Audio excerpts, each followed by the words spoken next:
Oats, ஒரு tumbler பால், காய்ச்சின பால் தான், ஆறின பால், வெண்ணிலா எசன்ஸு, ஒரு முட்டை, வாழைப்பழம், ஒரு ஆப்பிள் வச்சு ஸ்நாக்ஸ் செய்ய போகிறோம் பாருங்க. வாங்க வீடியோக்குள்ளே போகலாம்.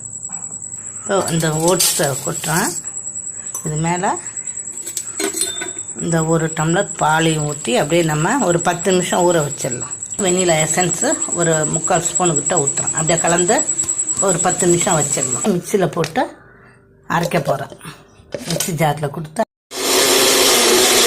10 நிமிஷம் ஆகி போச்சு. இந்த ஆப்பிளும் வாழைப்பழமும் அரைச்சி எடுத்துகிட்டு வந்துருக்கேன். அதையும் இதில் கொட்டிடலாம் பாருங்க. அது கூட இந்த ஒரு முட்டையும் உடைச்சி ஊற்றிட்டேன். இப்போ பாருங்க, இந்த லெவலில் இருந்தால் போதும். இப்போ இதை வந்து நம்ம தட்டில் கொட்டிடலாம். நெய் தடவி வச்சுருக்கிறேன். இப்போ இந்த தட்டில் கொட்ட போகிறோம். பாருங்கள், இந்த அளவுக்கு எடுத்து வைக்கிறேன்.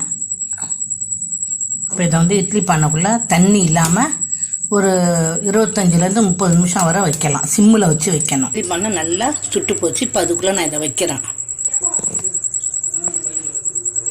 பாருங்க, வச்சாச்சு. வச்சு இப்போ சிம்மில் வச்சு ஒரு 25லேருந்து 30 நிமிஷம் வரை நம்ம மூடி வச்சிடலாம். பாருங்கள், அது மேலே நான் வந்து பாதாம் பருப்பு கட் பண்ணி போட்டுருந்தேன். இப்போ எல்லாம் நல்லா நல்லா வந்து போச்சு. இப்போ கட் பண்ணலாங்க. கட் பண்ணலாம்.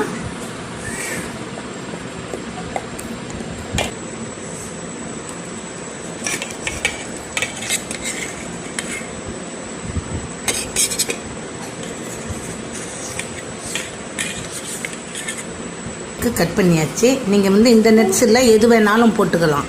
பிஸ்தா, முந்திரி எது வேணாலும் போட்டுக்கலாம். இதேமாரி செஞ்சு குழந்தைங்களுக்கு கொடுங்க, விரும்பி சாப்பிடுவாங்க. கொஞ்சம் இனிப்பாக வேணும்னா ஒரு 2 ஸ்பூன் சர்க்கரை கலந்துக்குங்க. அந்த பால் கூட ஒரு பிஞ்சு சால்ட்டு சேர்த்துக்குங்க. அதுவே போதும். நான் வந்து சர்க்கரையும் போடல, சால்ட்டும் போடல. வேணான்ட்டு நான் கலக்காமல் வச்சுருக்கிறேன். போடாமல் வச்சுருந்தா நீங்கள் அதை மாதிரி போட்டு செஞ்சு சாப்பிட்டு பாருங்கள். சப்ஸ்கிரைப் பண்ணுங்கள், லைக் பண்ணுங்கள், ஷேர் பண்ணுங்கள். வீடியோ பார்த்ததுக்கு நன்றி.